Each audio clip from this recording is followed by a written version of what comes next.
So transitioning, man.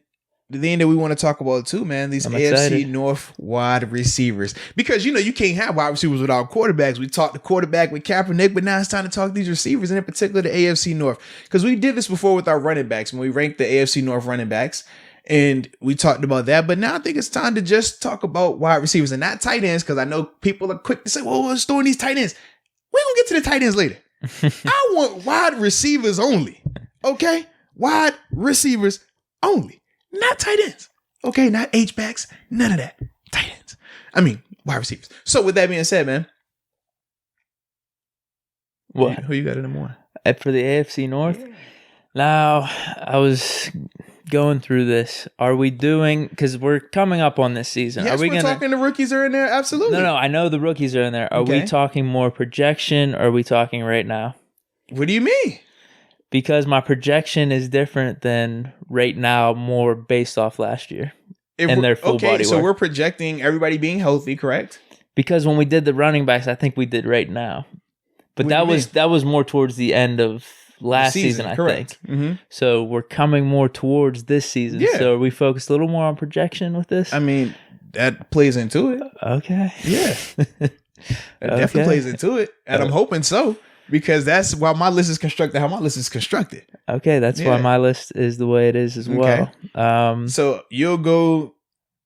I'm trying to think. You know what? You go who your one is, I go who my one is. You'll go who your two is, I go who my two is. You'll go who your three is, and I go who my three is, and we'll go that way. Cool? Okay. I'm going with Steelers at 1. Okay. Who's your 1? Cincinnati Bengals. Okay. Yeah. I thought you were gonna say that. Yep.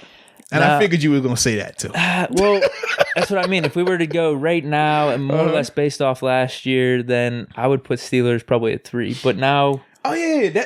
I feel what you're saying on that. Yeah, because otherwise then we'd have to talk about, well, Juju in the down year compared to last year. Like, I don't want to do it. We're looking forward. Okay. Yes. Okay. Yes. Now we're clear. Mm-hmm. So, yeah, definitely Steelers 1. Yeah.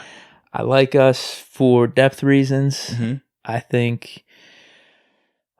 so do we want to mention some of the other receivers as we're talking about this and explain? Because I would probably have Juju as borderline 2 or 3 based off production next year. 2 or 3? What do you mean? Now Odell, I'm gonna say Odell's the number 1. Okay. In AFC North. Number 2, I would say AJ Green. Okay. I even think Juju can pass AJ Green in terms of production. See, I think that's where we differ. Production or just the better player? Both. Okay. If AJ is healthy, AJ is the top 5 receiver. I think he's the better player, but the thing I'm factoring in though is we have Big Ben. I don't know what they got Joe Burrow. I don't know what Burrow's going to do with these receivers. Whoa, we don't know what Ben's going to look like either. Come back from algebra surgery. Man, see, I'm betting the house money on that. Well, but this is my thing. I take the same approach. If I'm going to say I'm betting the house that Ben is healthy, well, I'm betting the house that Joe Burrow comes in and plays like a #1 overall pick. All right. Like, you can't have it both ways. You can't. Yeah, because that's what you just did. You said, I know I'm betting that Ben is going to be fine, but I don't know about Joe Burrow. He's a rookie, though. Yeah, and Ben missed the whole season with elbow surgery. Rest. Okay. So he's young and ready to light it up. Who, Big Ben? Yeah, no, I told you, Ben. He looks 10 years younger. Joe's coming off the best college football season in history. I told you. I think he could be good. I definitely do. But first year against some of these defenses, Steelers, Ravens, even the Browns aren't too shabby.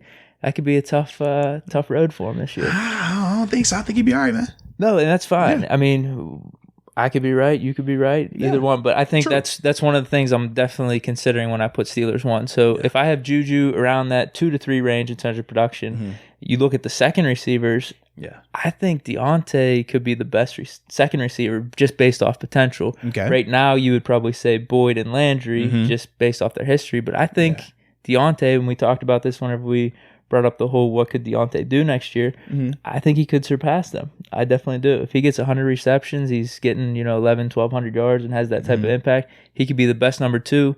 And then I like James Washington, a proven 700-yard receiver, as our third guy. Okay. Chase Claypool, second-round pick. And, you could take Higgins over Claypool, but at the same time, I guess they're both second-round picks, so there's still some unknown there. But you're high on Higgins, though. He was the 33rd. Yeah. That's a little different. That's literally one pick outside of the first round. I'm not going to argue that. I mean, you're high on Higgins. You're definitely high. But I guess that's why I have the Steelers at number 1. I like the depth, and I actually think both of our top guys could be both in the top, probably 3 or 4, maybe even just top 5. We'll say that as a duo there in the AFC North. So okay, with Big Ben coming back. So respect. I look at it like this: the reason why I chose the Bengals over the Steelers is because number one, AJ Green, when healthy, has been to this day, and like I said, this is the mindset we're operating with, has been way better than Juju has been.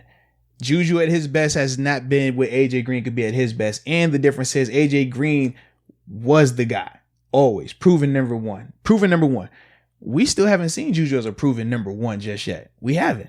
We know for a fact AJ Green is. Consistently. Throughout the years. The only reason why Andy Dalton had a job and was getting paid. Because of AJ Green. Okay? So that's why for me, I have the Bengals at number 1. Then when I look at the number 2 receivers, I understand we're projecting with Deontay Johnson, and I do think he's going to take a huge step forward. We both talked about it. We're extremely high on him. But if I'm projecting Deontay's going to take a step forward, you don't think I'm projecting that Tyler Boyd won't? Tyler Boyd already had 90 catches for over 1,000 yards with Ryan Finley as his quarterback and just a sprinkle of Andy Dalton.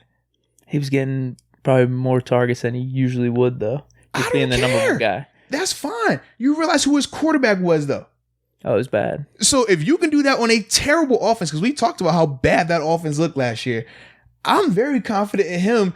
If he did that as the quote-unquote number 1, he's going to be the number 2 with AJ Green. That's crazy to me.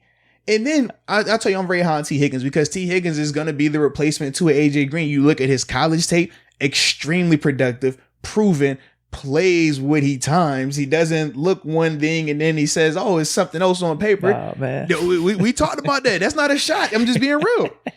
So with T, of course, I'm very high on T. So that's why if I'm ranking their top 3 receivers, the Bengals versus our top 3, I personally think that the Bengals have the better group in that regard. Now, I do think we're deeper because now when we'll go to James Washington versus Alex Erickson, or you go Auden Tate, both of those guys are in the 500 receiving yard range and stuff like that.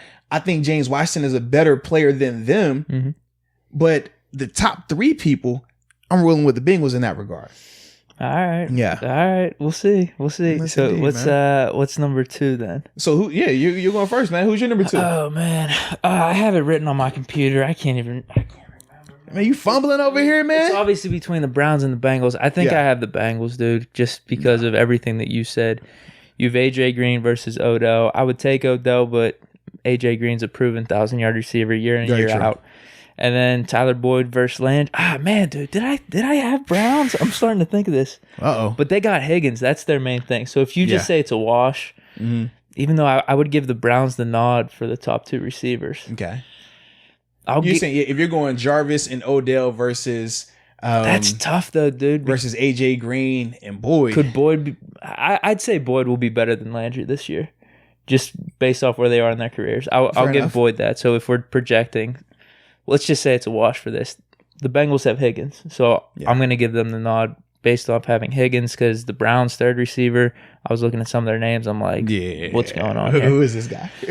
So I'll give it to the Bengals. I'll give Bengals that. I'll give them the 2 spot. Okay. They're close to the Steelers. So for me, I flip-flop. I have the Steelers as my number 2 because of the depth. When we're if we were just talking the star power, the best receiver, obviously the best receiver in the AFC North is Odell. There is nobody in there outside of AJ Green, and I still think Odell gets the nod over AJ Green.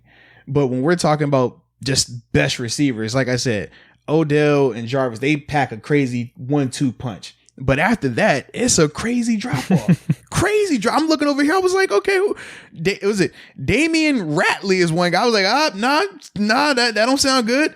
Antonio Callaway, okay, all right, but the numbers is trash, and we can go down.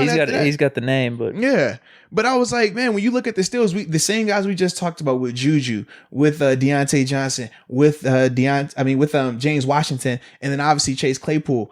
It's a lot deeper right there, a lot deeper. So that's why for me, I got the Steelers at number 2. I'm good with that, dude. Definitely good with that. I guess Browns are going to be.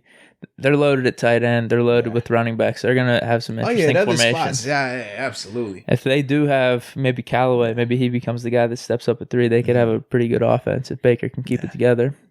All right, so my 3 is then definitely the Browns. Same Your here. 3 is probably the Browns too, and then last is Ravens. Because I think the Ravens, man, when you unless the Ravens get that would change it. AB and Hollywood Brown, holy cow, speed. That would be nuts. But you look at the style of play, though, the Ravens, they're built to run the ball. So if you're ranking their running backs, which we did, they are the clear-cut number 1 team in terms of that running back room. If you're adding Lamar Jackson, just Correct. saying he's a running threat as well. I mean, his numbers back it up.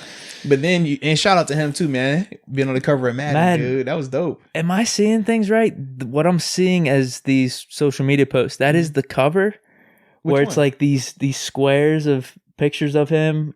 Oh, I didn't look at all. And it's like a collage. I didn't look at it. It's kind of like a modern day. I don't know. A lot of people are posting things like this. It's kind of like the artistic flair that's going on. A lot of stuff. Yeah, I didn't look at that. I just know that he's the cover athlete. So I thought that was pretty dope. You have to see it because it's completely different than any other Madden cover. Serious? It is. It's like that's awesome, man. 4 or 5 pictures that are just squares. Like you would take, a portrait picture. And it's just made into like a collage and it says Madden 21 on it. And it has, I'm telling you, you've seen pictures like this. It has words with just the outline on it. And like there's some like graffiti splatter on it a little. Dude, it's pretty cool. Okay, I'm with it. So if they made this transition to this new cover, I guess hats off to him because I found it pretty cool. I'm gonna have to check it out. I just know, like I said, he got the cover athlete, and I thought that was awesome. Especially man, when you're looking at going into last season, the doubt surrounding him, he was stepped up, out of control. He definitely did. Man, he had a crazy year, one for the record books, man. So I think that was pretty cool to see him. He's going to be a new cheat. I mean, he already was last year. It's going to be it's ridiculous, bro. He's probably going to be 99 speed. He's probably going to be like 97, 98 overall. He's going to be the Madden 21 version of Vic. We know what this is, man. Mahomes was crazy last year. I messed with Madden a little bit, dude. Playing up against him because you could roll to the right, roll to the left. He had some pretty decent speed, but then, dude, you'd have Tyreek Hill streaking down the field, and he would hit it on a dime. It's crazy. It was absurd playing the Chiefs. Yeah, so I have Cincinnati at 1, Bengals at 2, Browns at 3. You have Steelers at 1, Bengals at 2, and then Browns at 3. I think that's pretty clear cut. And it really just depends, too. Like I said, when people are going to project these lists and stuff like that, are you operating with the mindset that everyone's healthy? I think that's the biggest thing because that's going to be the big thing with Juju, along with the big thing with AJ Green. Mm-hmm. Are they both healthy? Even with Ben, is he healthy? Like, that's the thing. So if we're all operating with all these guys being healthy, I definitely think that's how it plays. Yeah, it's like these guys can play up to the best of their abilities because of health on all fronts, quarterbacks, receivers, other players. So that's what I'm predicting. That's what you're predicting. But the Steelers definitely do have the deepest wide receiver group, though, I personally feel. That's why I'll give them the nod there, and a sneaky potential. But we weren't saying deep. We said the best. Sneaky potential for Deontay and Juju to be 2 of the top 4 receivers in the AFC North. I'm just saying sneaky potential for AJ Green and Tyler Boyd to be 2 of the top receivers in the AFC. I mean, it could go both ways. That's all I'm saying, man. It definitely could, and it's a lot more proven in Cincy thus far. We've seen it thus far, whereas with the Steelers, we haven't just seen it just yet. We're projecting. We haven't just seen it just yet, but in Cincinnati, we know. But I think that's what we differ too. Like for me, I like to already gather the facts, know everything, and then weigh my odds that way. Where you kind of like the unknown, the potential, and just the. I'm banking on Ben a lot too. Yeah, I'm definitely banking on Ben here, and I'm banking on. I've seen AJ Green take a trash pass and go 60 like too many times.